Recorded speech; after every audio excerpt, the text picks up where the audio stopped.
Hoy, tras el telón, nos acompaña una pediatra, una de esas profesionales que han acompañado los primeros días de vida, que han calmado lágrimas, respondido dudas en momentos de miedo. Una mujer acostumbrada a cuidar, a escuchar sin prisa, a sostener con palabras y con presencia. Pero tras el telón no está solo la bata blanca. Hay comienzos llenos de ilusión, noches largas, decisiones difíciles, aprendizajes invisibles. Hay una madre, una soñadora, una mujer que también ha tenido que reinventarse. Hoy levantamos el telón para descubrir a la persona detrás de la vocación. En Tras el telón nos acompaña Elena Fernández Villalba. Bienvenida, Elena, a Tras el telón. ¿Tú te dedicas al mundo de la pediatría? Sí, El inicio de la vida. sí es. ¿Qué te llevó a especializarte en ello? Pues mira, la ida a la pediatría fue una cosa pues un poco inconsciente. Fue un poco el rol. Me gustaban dos especialidades mucho. Una la psiquiatría por mi background personal, tengo antecedentes psiquiátricos personales. Y otra era la pediatría, porque siempre he creído que un niño sano, desde el vínculo, iba a ser un adulto sano. Entonces, cuando me tocó coger la nota del MIR, quedaba una última plaza de pediatría en Madrid y sí que por mi pareja quería que fuese Madrid y entonces fue el azar, decidió. Porque de psiquiatría aquel año se acabaron muy pronto las plazas de pediatría. El número 1 cogió pediatría y entonces la siguiente plaza que tocaba, si hubiesen cogido antes de mí una persona que eligió, hubiese cogido esa, yo hubiese ido a psiquiatría por taller, que era la que... Entonces, bueno, siempre digo que como pediatra soy normal, creo que como psiquiatra probablemente hubiese sido diferente, hubiese hecho cosas muy distintas, porque creo en una psiquiatría que aún no existe y ojalá exista algún día. Y como pediatra soy más normalita, más de andar por casa, aunque tengo mis cositas extrañas. Como todos. Como todos. ¿Recuerdas el primer bebé que ayudaste a empezar a navegar en la vida? Pues mira, el primer bebé que tuve sí fue en la Fundación Jiménez Díaz. Yo hice la residencia allí y tuve la suerte o la mala suerte de que la residente mía mayor y la residente pequeña ya eran médicos de familia, entonces tenían mucha experiencia. Yo venía muy verde, con lo cual a mí no me dejaba mucho estar sola, siempre tenía como al adjunto. Y sí, fue allí y fue un bebé, fue un nacimiento normal. Lo que pasa es que tú hasta que no te vinculas en una consulta, sí que recuerdo al primer niño que he tenido más tiempo, que a lo mejor son niños que ahora tienen 23, 24, 25 años. Y de esos me acuerdo más porque ya han sido niños que han seguido toda la pediatría conmigo a lo largo de los años.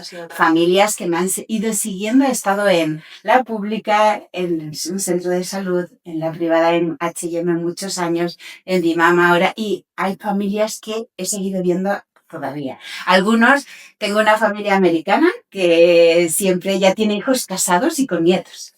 Y entonces todavía me escriben, viven ahora en Estados Unidos. ¿Tienes una vinculación Tengo con una ellos? vinculación con ellos. O sea que sí, claro que me acuerdo de esos niños, pero en concreto el primer niño que nació y que a lo mejor necesitó alguna ayuda extraordinaria, pues hay veces que para nacer no tienes el mejor momento y necesitas un estímulo.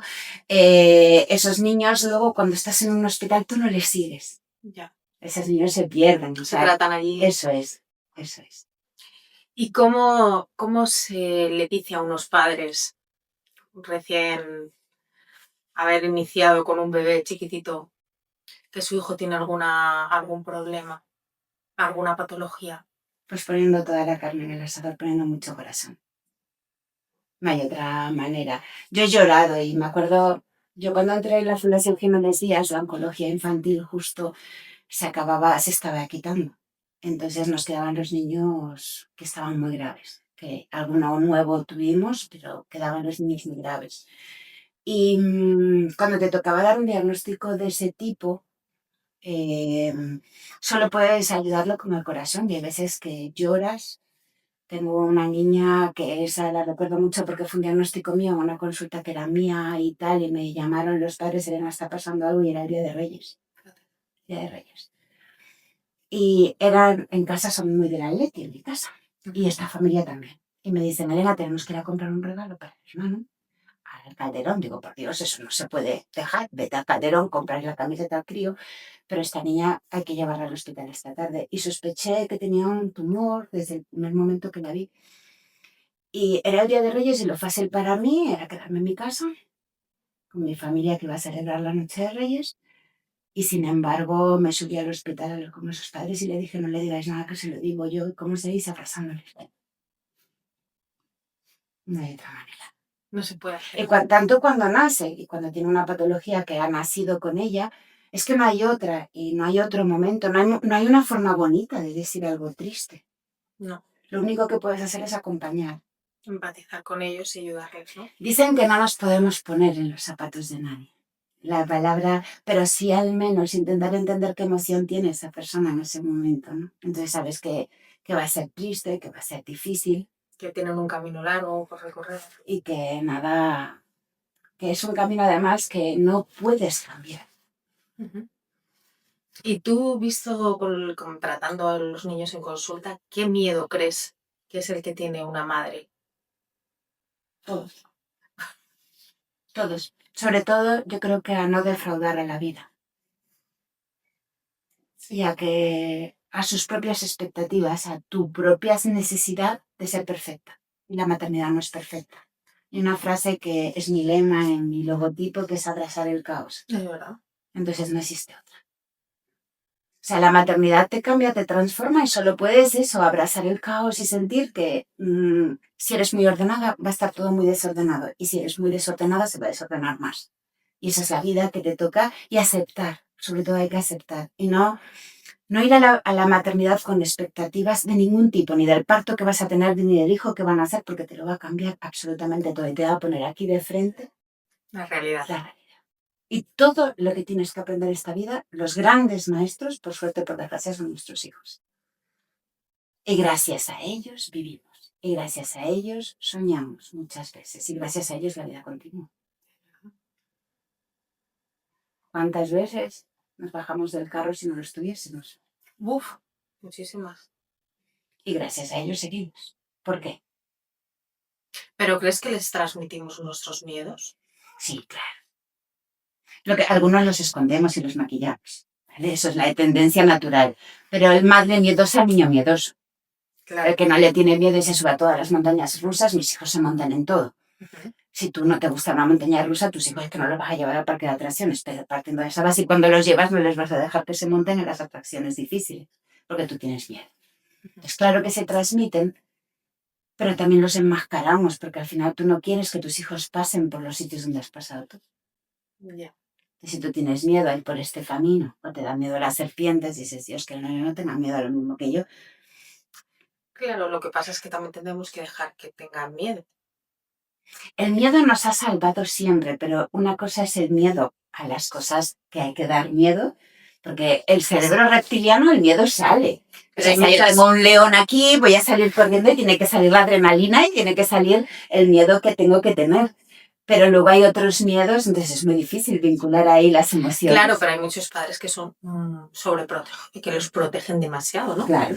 Y cuando luego van al cole, el niño salta, el niño se cae, el niño... Y claro. Ahí hay que dejarle. Hay que dejar. Hay que saber soltar. Yo digo que hay que soltar, que ellos... Hay que hacer los duelos de cada etapa.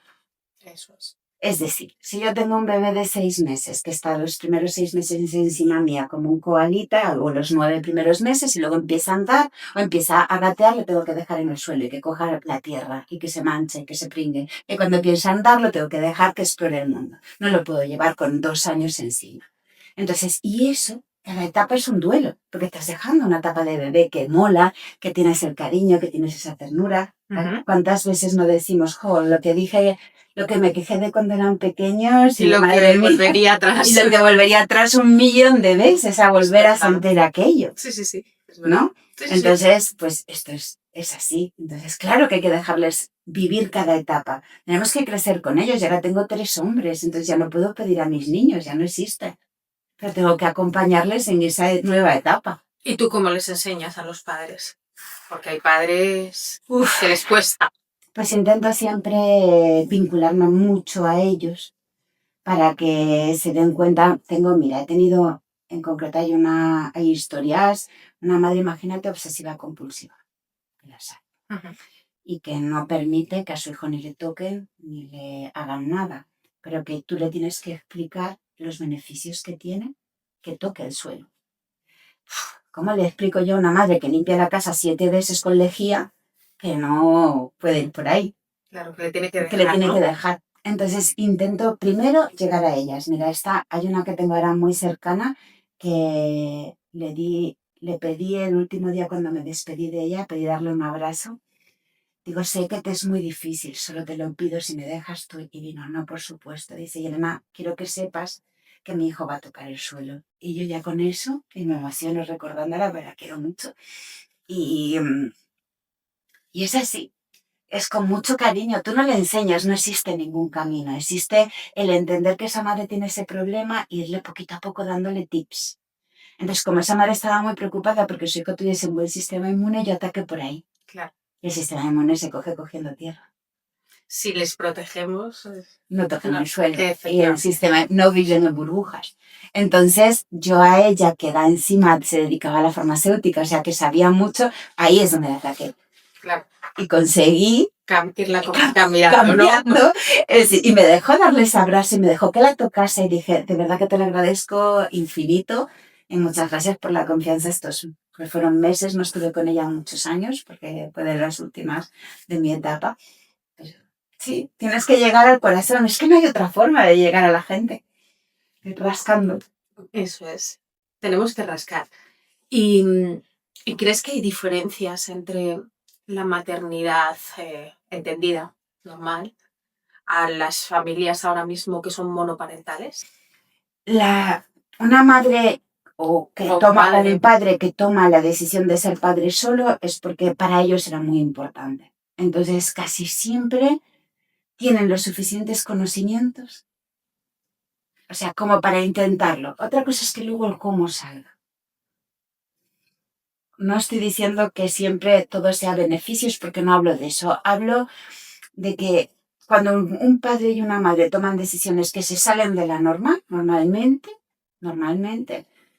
ellos buscan la manera de intentar compensarlo, pero no siempre es posible. Entonces sí que se suele notar o se puede notar y pueden haber alteraciones vinculadas. Yo creo que eso lo veremos con generaciones. Sí. Sí. Igual que se ha visto que hay ahora muchísima neurodivergencia en todos los sentidos, pues normalizaremos o será muy normal porque habrán tantos, esto es como ahora las altas capacidades. Antiguamente en la clase había una altas capacidades, ahora hay 7. En cada clase hay un cambio. De Homo sapiens a Homo lo que sea, o hay una nueva vertiente hacia donde vamos que no sé cuál es, pero que hay un cambio estoy segura. Que los niños ahora vienen con una capacidad intelectual diferente, pues probablemente... Por la sobreestimulación, quizás. No sé si es solo sobreestimulación, porque los bebés de la cuna y ahí no están sobreestimulados. Es que se les nota, levantan la cabeza, o sea, son recién nacidos y están así, lo están mirando todo, es increíble. Sí. Sí. Desde el principio. Yo lo suelo, soy muy visionaria para eso y hasta ahora no me he equivocado casi nunca. Pocas veces en que yo digo, este niño apunta maneras y que no haya pasado. Pero es que ahora vienen muchos así, hay un cambio sociológico. Entonces, como hay mucha cultura diferente, yo creo que lo que ahora nos parece extraño de que una madre esté sola y que ese niño tenga unas cosas diferentes o viva distinto, pues se normalizará. Igual que hemos normalizado cosas que hace 50 años nos parecían impensables. Entonces, no será una carencia, será algo normal. ¿Cómo ha cambiado la pediatría? La pediatría... A ver, la pediatría, yo creo que hay dos vertientes muy distintas. Está la gente que tiene que trabajar bajo un sistema de presión. Entonces ahí, por mucho que tú quieras, es imposible dar la calidad de asistencia que una familia necesita para que su hijo sea lo mejor. Yo no me preocupa que seas listo, tonto, grande, flaco, gordo, sino que seas... Mi única obsesión es que ese niño sea su mejor potencial o su mayor potencial. Entonces, para eso necesita tener un sustento y una familia que lo sostenga todo lo que necesita. Y eso es fundamental. Entonces, eso, el pediatra, ahora por eso todos vamos a terapia, ¿no? Sí, sí. ¿Por qué? Porque ni el médico, antiguamente te ibas al médico general y te trataba todo. Es verdad. el médico del Y te pueblo, conocía. y te sabía hasta el último grano que tenías en el pie. Y te conocía por dentro. Y te trataba por dentro. Ahora nadie te trata por dentro. Te tratan solo los mocos, las toses, y tú no eres eso. Tú necesitas mucho más. Y necesitas tener a la madre, sostener a esa madre y decirle, lo estás haciendo bien, da igual cómo. Porque los caminos casi todos llevan. Dice un proverbio. No juzgar. Dice un proverbio hindú que los hijos no se eligen. Vale. Y yo la pifio mucho, lo hago mal muchísimas veces, pero muchísimas veces. Y cuando digo, joder, la has metido la pata. Metí la pata con Pablo, le dije no sé qué, metido la pata con este. Entonces un día los cogí y les dije, chicos, ¿sabíais dónde veníais? Me elegisteis vosotros, así que perdonadme, pero vosotros tenéis que aprender de esto. Claro. Esto es lo que hay, no hay otra cosa. Entonces, es como soltar, ¿no? La carga. Dices, oye, pero los hindúes estos son muy listos, ¿eh? Hombre. Dije yo, oye, pues mira, si vinieron a esta casa con este padre es lo que ellos necesitan. Ya lo sabes. Y es la guerra que tienen que pelear ellos, no es mi guerra. Entonces, si yo no voy a estar quitándoles todo el tiempo que se enfaden o no se enfaden, o que estén bien o que estén mal, esto es lo que hay. Entonces, si te eligen a ti, tú vas a ser la mejor madre o el mejor padre para ese niño, aunque nos cueste creerlo, o de lo que más van a aprender. Mi mejor maestra es mi madre. Y ha sido una relación que en momentos no ha sido fácil, pero es mi gran maestra de vida. Para todos. Pero cuando una relación es dura y difícil, porque la nuestra no fue lo más fácil del mundo, también es tu mejor maestra. No es solo la maestra de que te enseñe todo en la vida, no. En mi caso, mi madre trabajaba más y yo tuve una figura cuidadora, pero la gran maestra de todas las cosas que yo he querido hacer diferente, de todas las cosas que luego hago igual, de todas las cosas en las que me parezco, de todas las cosas contra las que he luchado, de mi cara A, de mi cara B, de mi lado oscuro, de mi lado Lo que no bonito. quieres volver a repetir, ¿no? Eso es. ¿Cuántas cosas hacemos que en el fondo no vemos reflejados y decimos, yo soy igual? Sí. Que he dicho la frase que decía Sí. de ella, la misma, y que yo odiaba, pero me ha salido. Me ha Sí. salido porque la tengo aquí grabada. Y hay otras cosas que dices, no. No, esas ya por ahí no pasó. Por ahí, esas las voy a Esas por ahí no pasan. Esas las voy a cambiar, ¿no? Eso es. ¿Y crees que las familias necesitan entonces una figura de médico más bien Necesitamos ayuda. que le acompañe, que le Necesitamos ayude en el más camino de ayuda. la Es un crianza? poco lo de todo el mundo, pero no tenemos a quien nos ayude a pasar Eso esos es. tragos. Y las situaciones difíciles por las que pasamos, siendo mujeres, madres, es que son las madres de, las mujeres de. Yo en mi caso, la pediatra de o a lo que te dediques. ¿Dónde se quedó Elena? Elena no existe. ¿Dónde está Elena la que pensaba, Elena la que luchaba, Elena la que quería, Elena la que deseaba? Eso se acabó perdiendo en el lugar. Eso sí es verdad. Somos madres. Y es 24/7 para toda nuestra vida. Y Dios quiera que sea para toda nuestra vida, porque significará que la ley natural ha funcionado. Y entonces, ¿qué es lo que tenemos que hacer? Porque es lo que me estás diciendo tú. Ver los mocos, los oídos, mocos puede ver oídos, cualquier médico. Hay que verlos, pero, hay que cuidarlos. ¿Pero qué más? ¿Qué hacemos? Pues hay que ¿Qué haces tú profundizar. como pediatra? Hay que llegar a valorar y a poner a la madre en el punto que merece y decirle que lo está haciendo bien con las circunstancias que tiene. Y con la vida que le ha tocado vivir. Por eso te decía que la empatía es un engaño, porque yo no me puedo poner en tus zapatos, tu vida solo la has vivido tú. Yo puedo entender por los caminos que has pasado, pero no puedo estar en tu vida. No. Entonces yo solo puedo sostener a que esa madre y decirle, tía, que esto es maravilloso. Lo estás haciendo bien. ¿Decidiste darle el pecho? Bien. ¿Lo decidiste? También. Ahora juzgamos todo. Es que das el pecho porque... Imagínate. Y a las que no dan el pecho es como... Y las pobrecitas, o sea, es Claro. que es un horror. Pues lo que hagan, lo que les salga. Sientes una presión desde el minuto cero que eres madre. No, es que es la culpa Es que personalizada. si no le doy el pecho, es como Yo soy una mala madre porque va a enfermar, porque... Pues no pasa nada. No todo el mundo puede y o no no todo el quieres. mundo quiere o todo el mundo puede o no es tu momento o tú no te sientes cómoda. O hay una frase de una compañera mía, la lactancia materna es lo mejor a nivel colectivo, pero no lo mejor a nivel individual. Entonces yo puede que, por el motivo que sea, no puedo. Otra persona puede que sea porque yo fui muy cuestionada, yo lo voy a decir, yo fui muy cuestionada. Porque no le diste. Porque no le he dado a ninguno de los dos. Y te juzgaron. Es que en muchísimo, esta vida lo más fácil es juzgar, es ponerte la muchísimo. etiqueta de mala madre. Sí, y al principio sientes, claro, una presión porque dices, entonces, Y pero te claro, escondías para dar un bibetazo no, y por si claro, acaso porque, te dijese alguien que, madre claro, mía, que me pero has quizás no hecho. sabes las circunstancias por las que se le Por las que tú has pasado, por claro, las y que lo tú has tienes que tomado esa hacer. decisión. Yo ahí, Sí, ¿y por qué?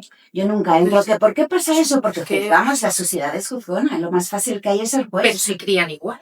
Sí, y son igual de sanos. Otra cosa es que ahora que hay tantos estudios y tantas historias, pero vamos, que no hay grandes... Que cuando tú ya los tienes adultos, nadie sabe si le dieron pecho o biberón, si te dio Claro, clase, si eso, quieres decir eso. eso es. Que no tenemos que juzgar, ¿No? Que uno cada uno haga lo que decida. pueda y lo que quiera. Pero eso en esta sociedad es imposible si estamos jugando al vecino porque tiene el coche más bonito que el tuyo. No saber si están entre la envidia y juzgar es que es mucha tela, ¿eh? Sí, la verdad es que sí. Entonces ahora mismo sería, somos valientes Ahora la por generación. traer hijos al mundo. Totalmente. Yo no sé cómo lo hacen, de verdad, ¿eh? Yo les felicito cada vez que vienen a la Sí. consulta con un bebé. Digo, tío, que enhorabuena, pero por la decisión que has tomado y me parece, en el mundo egoísta en el que vivimos hoy, tener un hijo es un acto de valentía. Y criarlos como los están criando, porque existe una maternidad muy consciente, unos partos muy conscientes, una forma de vida muy consciente. Que creemos que no, porque a veces estamos en una burbujita y solo queremos ver a los 4 que se mueven en las redes o por aquí o por allí. Pero cuando te metes en el meollo y ves a la gente de la calle, esas madres que están dedicadas 24/7, y tela, ¿eh? Tela marinera lo que hay, ahora que se lleva la esterogestación, la madresencia. La esterogestación es lo de 9 meses dentro, 9 meses fuera. Sí. Esas madres que no se han dormido tumbadas en 9 meses, prácticamente, y no han dormido una noche entera. Entonces, yo creo que es muy valiente. Y yo de esas me encuentro todos los días, ¿eh? Y crees que son la generación débil, y no, estamos equivocados. Esta generación que viene tiene mucho que dar. ¿Y padres también? Sí, los padres están súper Involucrados. Yo hay veces que me Ha extraña. cambiado mucho. Hay veces que me extraña que digo, pero Dios, se ha hablado de edades y yo digo, si mi marido no era... Es verdad que es pediatra, pero nunca... Rafa no supo en la vida cuánto se había que darle a mis hijos. Se sabe la dosis antibiótica y me está diciendo... Es él el que me está contestando. A las preguntas que tú normalmente te dirigías a una madre, te la está contestando el padre. Y es esto, pero bueno, ¿y esto qué es? Y las bajas, que ahora son Sí, complicadas. pero eso ha ayudado un montón. Eso es. Eso ayuda porque la pareja, tú antes tenías un hijo y te necesitabas o a tu madre o a tu suegra o a alguien que te hiciese los calditos en casa. Pero ahora ya no, destinas a la pareja. Entonces la pareja está ahí y Es un apoyo hay muy un vínculo muy bonito Eso con es. el nacimiento. Mi marido se iba a los 3 días o a los 2 días, bueno, no, ni 3 días porque era autónomo y me acuerdo que una vez le tocó presentar impuestos al día siguiente y se fue al pueblo que él trabajaba en Cuenca en aquella época. Entonces, bueno, Se ha cambiado muchísimo. entonces, eso, por un lado, lo ves como empresa, y dices, madre mía, pobres empresas que tienen que pagar todas estas bajas, pero lo ves como familia y está generando una paternidad mucho más consciente. Se cogen unas cuantas semanas al principio, luego se dejan para cuando ya van. A mí me hace mucha gracia cuando viene el padre a consultar solo, a la revisión de los 6 meses, y yo digo, madre mía, y le vengo, imagínate que le toca una vacunar, a los 6 no hay, pero antes Sí. había. Y dices, se le voy a poner las vacunas. Y dice, y no le importa. Y tú dices, es que antes esto no pasaba. Entonces yo creo que están, de verdad, que la gente joven creemos que no, pero lo está haciendo bien. Y yo confío en esa generación. Sí. Yo creo que es una generación bonita, es una generación del cambio. Yo creo que van a ser hijos, daros cuenta que, date cuenta que están criando en emociones sin saber. Es verdad. Yo te da un niño a nosotros, hijos, se caían al suelo, venga, levántate que no pasa nada. Y ahora es, cariño, sé que te duele, vamos a tal, no te preocupes, e intentas darle la emoción que él tiene que tener en ese momento, que es que le duele o que se ha asustado. Ya sé que estás asustado. Pero ese padre no se crió así, porque yo no crié a los míos así, y menos Ni yo hace 10 tampoco. años. Entonces ellos están aprendiendo. Y viene una generación criada en la emoción, y eso va a ser muy bonito. Que sepan reconocerse ellos mismos si están tristes. Yo no sé. A mí un día me dijeron, Elena, dime 5 emociones. Dije las de la película. Claro. Alegría, felicidad, tristeza, rabia, asco que viene y no me acuerdo ya cuál era la otra. Imagínate. Y la ira. Y pues ya te salen más. Y ahora tienen los emocionarios y descubren un mundo. desde el principio. Desde muy pequeños les están diciendo, no, es que puedes sentir rabia y es bueno sentir rabia. A mí no me dejaban ni reír ni llorar, porque las dos cosas eran malas. Mi madre me pellizcaba por debajo de la falda. Es verdad que lo de llorar siempre es como el niño que te montara una pataleta o que fueras por un centro comercial. Imagínate, aquello era un horror. Un horror. Ahora es todo normal y lo normalizamos y lo hemos normalizado porque entendemos como sociedad que forma parte del desarrollo. Pues eso es bonito. Y eso yo creo que va a cambiar. Creemos que estamos generando, muchas veces decimos, es que esto le faltan, los antiguos, decimos, esto le faltan un par de leches, porque es que estos niños, pues no, a lo mejor es lo que nos sobró a otra generación y estos niños van a vincular desde que es normal.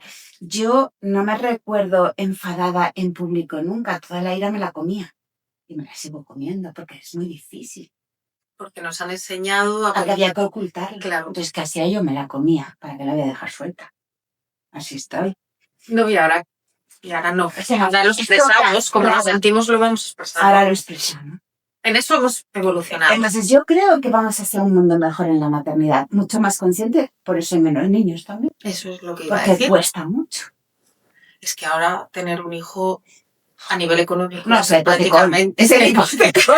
Es que es una ruina. Es imposible. Hoy en día entre los cacharritos que tienes que comprar para estar medianamente dentro del mercado y lo que... Porque antes hacía más fácil, te lo prestaba tu prima, tu tía, la del pueblo, tu tía tenía 3 hijos y te dejaba las cosas. Iba pasando la ropa de unos a otro. Ahora todo tiene que ser perfecto. Entonces, claro, es un hipotecón. Yo siempre lo digo, cada hijo es una hipoteca y espera, cuando empiezan en el colegio, como vayan a un concertado o un privado o un público, porque tienes que comprarle ropa y tienes que comprarle los libros y luego tienes que, pues es un hipotecón para el resto de tu vida. Luego en la universidad, que bueno, no le ha dado la nota y tiene que ir a una universidad no sé qué, tengo que pagar no sé cuánto. Y luego tiene que viajar al extranjero. Y luego, por favor, como no va a saber inglés mi chiquillo. Entonces, claro, tiene que saber no sé qué, tiene que hacer no sé cuántos. Entonces, es que yo, de verdad, que no se hace con poco dinero, esto no se hace.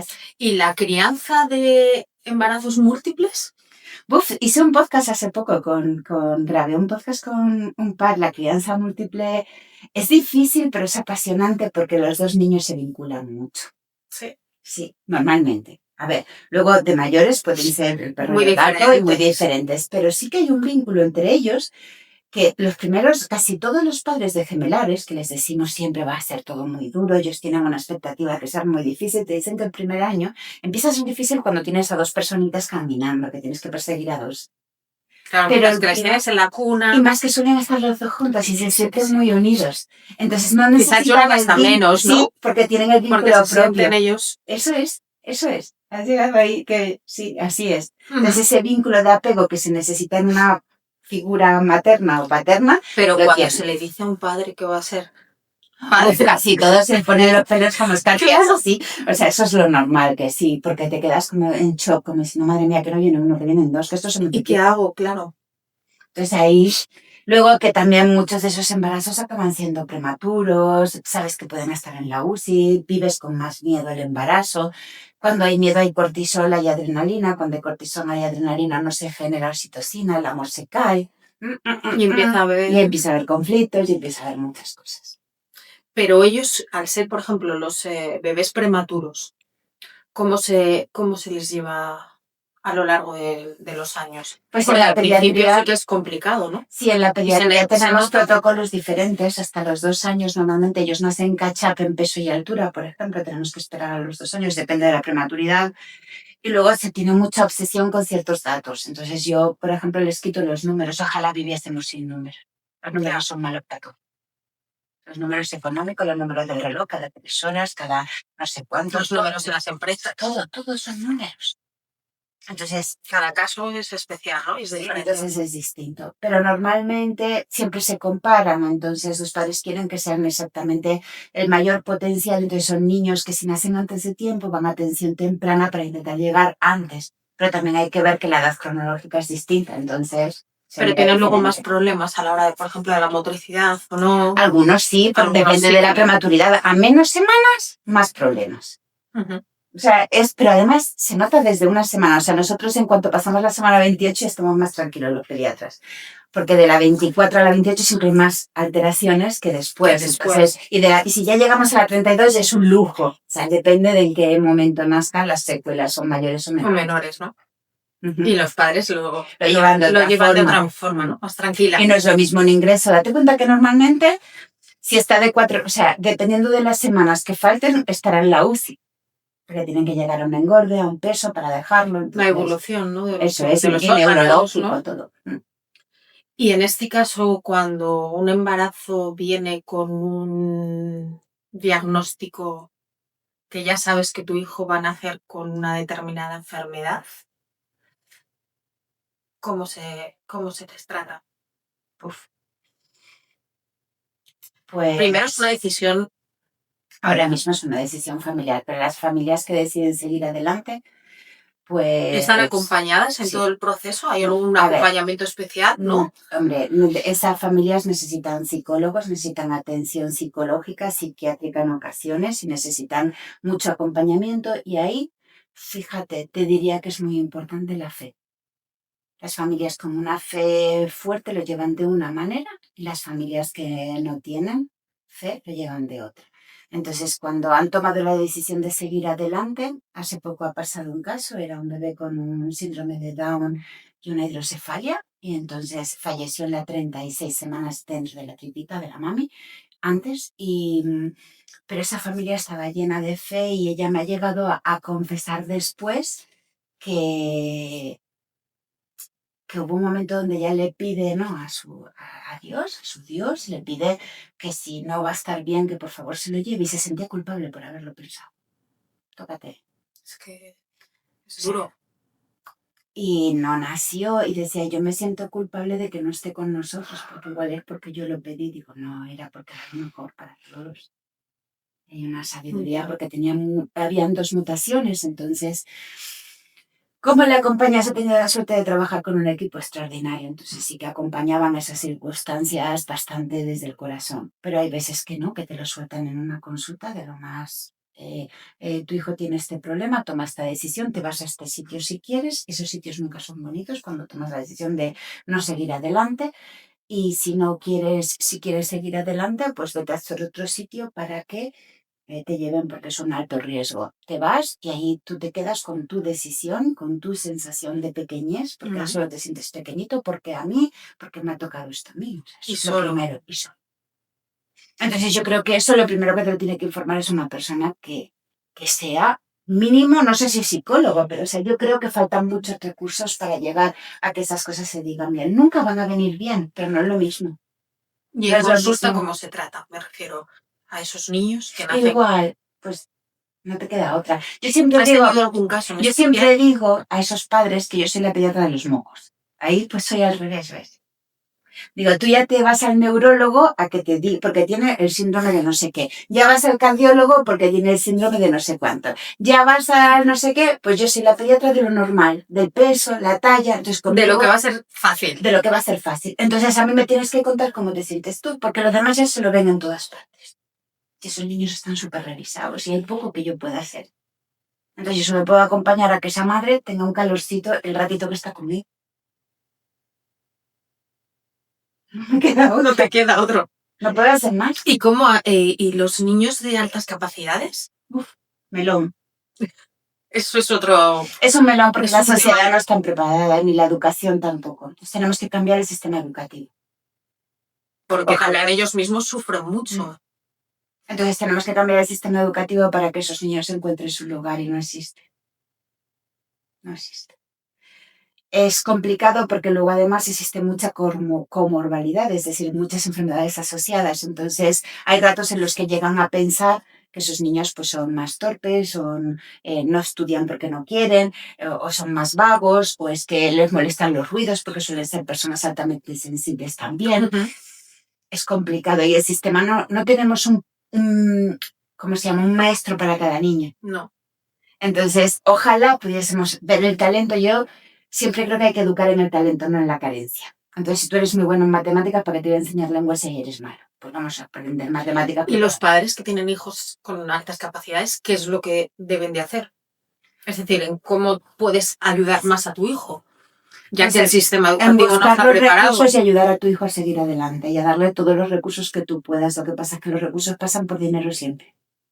Si tus recursos son limitados, pues probablemente muchas altas capacidades acaban siendo fracasos escolares. Claro. Porque el sistema no ayuda y no tenemos un buen sistema para que esos niños saquen ese potencial. ¿Y el autismo? El autismo tampoco existe, aunque ahora ya hay muchas aulas TEA, en muchos colegios hay aulas TEA. Se está mejorando muchísimo la actuación en esos niños. Yo cada vez me sorprendo más de que un padre me diga es autista y ves un niño prácticamente Integrado, integrado. Me parece que es maravilloso que estamos educando. Dicen que en la igualdad, yo creo que en la diversidad, en que el otro vea que es distinto y que es bueno y que hay que ayudarle. Entonces yo creo que, por eso digo que creo en la generación que viene. O sea, yo no sé si es que soy muy optimista o siempre busco el lado bueno de las cosas. El lado positivo, ¿no? Y me gusta ver que creo que eso se está mejorando. Las aulas, las capacidades que tienen, se puede llegar hasta en una educación prácticamente normal. Hay niños con muchas altas capacidades dentro del autismo, los Asperger. Sí, y la verdad es que está, pues yo creo que, y luego está descubriéndose muchísimos padres Asperger de hijos con Asperger, que los padres no sabían nada. Ni siquiera lo sufrían, no sabían nada. Porque no se la habían diagnosticado. Claro, igual que se está viendo a muchos padres TDAH porque sus hijos se han diagnosticado. Y que ves a tu hijo y dices, es que somos es igual que yo. Y te dice el padre, no le pasa nada, porque es exactamente igual que yo. Digo, pero es que igual a ti te pasaba lo mismo, pero a ti nadie te lo vio. Claro. Y de eso está viendo un montón. Un montón de casos, esos quizás es la parte más humana, ¿no? Que el padre también empiece a entender por qué él no estudiaba tanto. Sí, porque hay muchas veces que dices, no entiendo a mi hijo y al final está ocurriendo lo mismo, ¿no? Eso ¿Qué te pasaba a ti? Eso es. Eso es. Qué complicado. Es muy difícil tener hijos y ser madre. ¿Y qué consejo darías como especialista? ¿Qué consejo a las madres y a los padres? A las familias. En general, sí.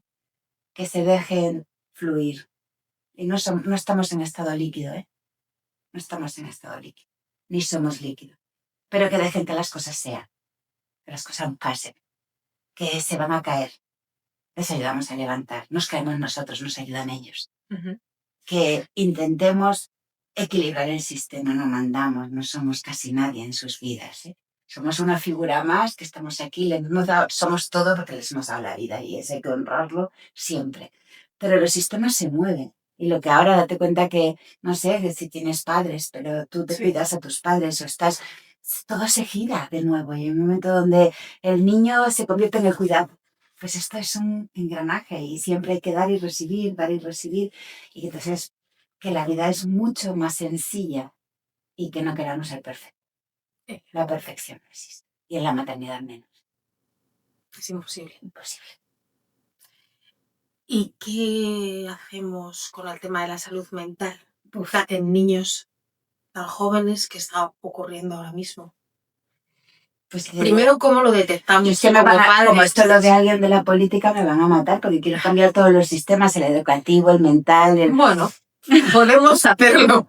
Bueno, pues ya tenemos las herramientas, pues pero podemos. Eso, cambiar los sistemas porque realmente no existen. O sea, tú ahora mismo tienes a un niño con problemas de salud mental y o tienes recursos para pagarlo en psiquiatra privado, pero hay una lista de espera de casi un año. Y es un niño, un transgénero que se quiera cambiar y tiene una lista de espera de año y medio. Seguridad social, que es donde único se hacen todos esos, que son niños con riesgo de suicidio, que son niños con riesgos fuertes de muchísimas cosas. Entonces, no podemos tener una sociedad que se muere por la salud mental. Y hay que cambiarla. Porque se siguen haciendo las mismas cosas. Que hace 30 años han cambiado algunos fármacos, algunas cosas. Ya, pero todo no lo podemos basar, me refiero, en lo económico. No, pero es que al final, lo que existe, no tenemos los recursos suficientes. Si no hay psiquiatras, ¿cómo vamos a tratar a los niños? Si no hay psicólogos, si en el cole tenemos que vincular. Yo digo que el primer sistema es la familia. Por eso yo hago fuertes a los padres para que ahí se sanen muchas cosas. Los vínculos los tenemos que generar desde el origen. Si tú no generas el vínculo en el origen, ¿por qué toda nuestra Si no, nuestra generación, los que vivimos entre los 30 y los 60 años, estamos todos del exating hasta los orejas. O no lo hemos tomado alguna vez. ¿Por qué? Porque nos faltaron muchos vínculos. Pues vamos a criar en vínculos, vamos a criar en emociones, vamos a dar los recursos a nuestros hijos. No le echamos toda la culpa al sistema. O sea, lo primero es la familia. Entonces, si ese núcleo no es estable, nada va a estabilizarse alrededor. Pero hay veces que, aun siendo el núcleo muy estable, se destabiliza. Porque los hijos crecen, tienen sus amigos y tienen su vida, y de repente te aparece un día pues un hijo con un problema. Entonces, cuando la salud mental luego ya no depende del núcleo familiar, sino que depende de muchos factores externos, tenemos que cambiar las cosas que hay fuera. Y si hay 2 psiquiatras para 1.000.000, evidentemente no da abasto. Y si tenemos una lista de espera de una persona que ayer dijo que estuvo en urgencias porque se intentó tomar pastillas y esa persona no tiene una asistencia hasta dentro de no sé cuánto, Sí, le doy un seguimiento. ¿Qué hacemos? Y le doy el alta, ¿eh? Es que tengo las narices de darle el alta. Porque tengo otro esperando abajo. Que si no, no tengo camas. Entonces hay que formar a las familias para que se hagan los vínculos lo más seguros posibles para intentar llegar a cubrir las necesidades que podemos dar nosotros, pero nosotros no tenemos todas las respuestas. Tú a un hijo, mira, uno de mis hijos tuvo un problema con una relación y una de mis mayores frustraciones, porque yo soy doña soluciona de todo, soy doña diosa del amor, que todo lo soluciona. Y me dijo, mamá, no puedes ayudarme en esto, necesito una psicóloga. Y yo se lo dije llorando un día, digo, lo que más me ha dolido es no poderte haber ayudado. Si me ayudaste muchísimo, mamá, digo, ¿y eso? Dice, porque yo te pedí un psicólogo y me lo diste. Yo te pedí que no hablásemos del tema y no hablaste del tema. Digo, pues gracias, hijo, al menos me siento que hice lo que tú querías. Pero tú no sabes lo que suena por dentro. Ya. Ya, pero hay muchos padres que ni siquiera se dan cuenta que sus hijos tienen un problema. Claro. Porque no los miramos, por eso... Porque ahora mismo estamos teniendo los casos que... Hay que mirarse a los ojos. Hay que mirarse, hay que sentir, hay que sentarnos con la familia, hay que comer con ellos, hay que cenar con ellos. Esto de 5 minutitos de tiempo de calidad, 5 minutitos nunca es calidad, ni es tiempo. 5 minutos no llega. Hay que verlos, hay que sentirlos. Y un teléfono no suple. No. Ni un teléfono, ni una pantalla, ni un videojuego. Hay que tener tiempo en la familia y que cada uno exprese libremente sin sentirse juzgado cómo se siente. Y es que eso es dificilísimo. Yo no sé si tú te sentías libre a decir, yo no. En mi casa lo que me pasaba por la cabeza. Y creo que No, mis porque no hijos... tenías tiempo. Claro, Ni tus padres tenían tiempo claro. ni siquiera para escuchar. Y creo que mis hijos tampoco en algunas cosas, porque puede que no, y que evidentemente no sé qué va.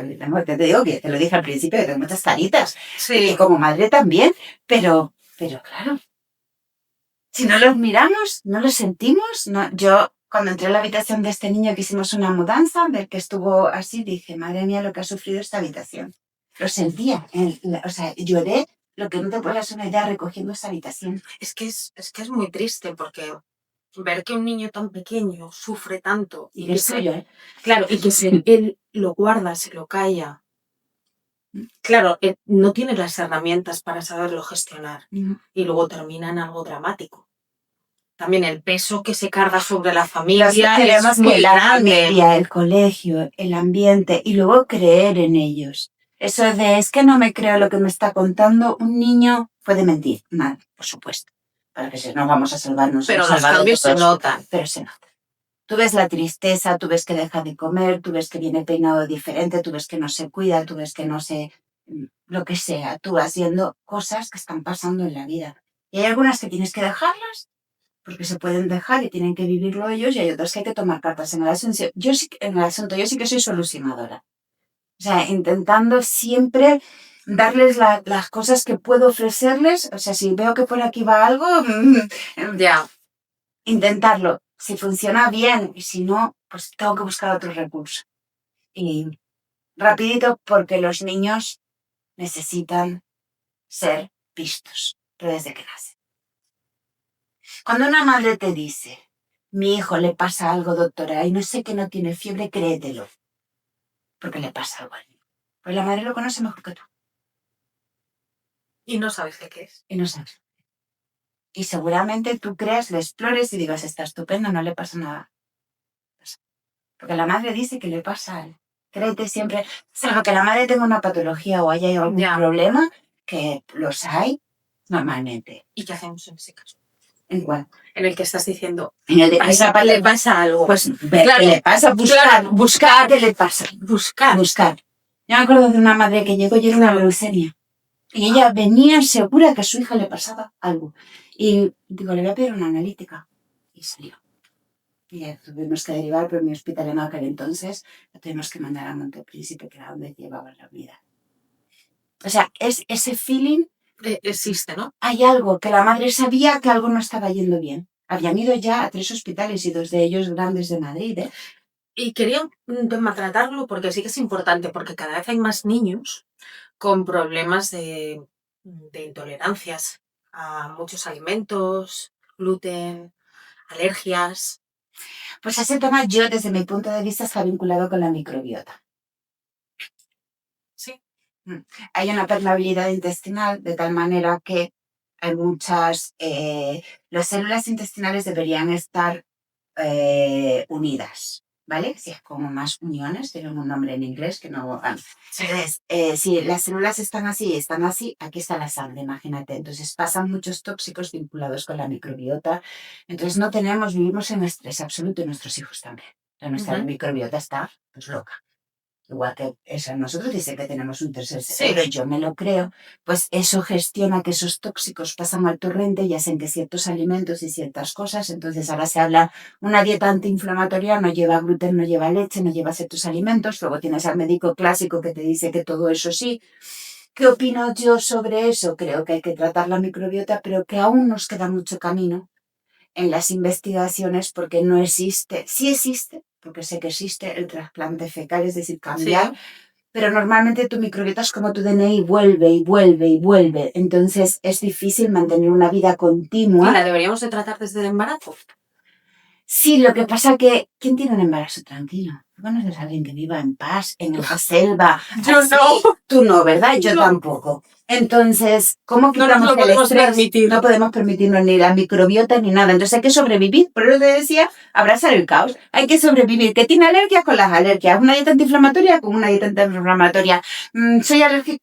Hay que sobrevivir a esto, porque al final no podemos medir viviendo, yo ahora vivo en Canarias y vivo con menos estrés, pero claro, aún así, eso no lo podemos cambiar y tampoco puedes cambiar el estrés al que se someten a nuestros hijos. Tú vas a levantarte, yo lo decía siempre, yo por la mañana era un horror. A grito con 3 para llevarlos al colegio y tenía que entrar a trabajar. Es verdad que les transmitimos un estrés constante porque te levantas, venga, corre, que si no la atasco, que no llegamos, que... Y todo eso. Yo me acuerdo, ya les ponía música después. En el coche decía, elegir la música vosotros y por lo menos para intentarlo. Pero no es fácil. ¿Y qué hay detrás del telón de una consulta de pediatría? Mucho dolor a veces. Mucha frustración porque quieres hacer cosas que no puedes. Y a veces mucha frustración porque tú sabes que el camino está por ahí, pero ellos han decidido tomar pero no puedes cambiarlo. Tengo que aceptar yo también que esta familia quiere ir por ahí. Y detrás del talón hay algo muy bonito. Y es mucha alegría también de verles crecer. Esa es de las cosas más bonitas. ¿Y qué les dirías a todos los niños que has tratado? Ya de adultos. Que siempre son suficientes. Y lo serán toda su vida. Qué bonito. Creo que es lo único que tenemos que dejar. Láseres pálidos. ¿Y qué hay detrás del telón de Elena? Una mujer muy soñadora, que le gusta hacer estas cosas y que cree que hay un mundo mejor por venir. ¿Los sueños se cumplen? Sí, los míos siempre. ¿Sí? Sí, además siempre ¿Tenemos supera. que luchar por nuestros sueños? Sí, siempre supera. En mi caso, esa frase de que la ficción supera, ¿sabes? Se cumple. O sea, que la realidad supera la ficción. Se cumple siempre. Así que yo espero que esta vez no me equivoque. ¿Y hay algo ahora que Elena quiera cambiar en su vida? Elena está feliz, tiene una vida, tengo un proyectito que es mío y que quiero seguir ayudando desde este lugar, de donde estoy. Acompañar. Acompañar. Más que curar. Más que curar. Porque con amor se cura. Y si das ese acompañamiento y le unes un poquito de amor, que no es tan difícil, pues al final se rompe y cura. Me gusta. ¿Te gusta? Sí. Pues te agradezco mucho, Elena, todo el tiempo que hemos estado juntas. Me encanta. A mí Ha también. sido una conversación muy bonita. Sí. Muchas gracias. Sí.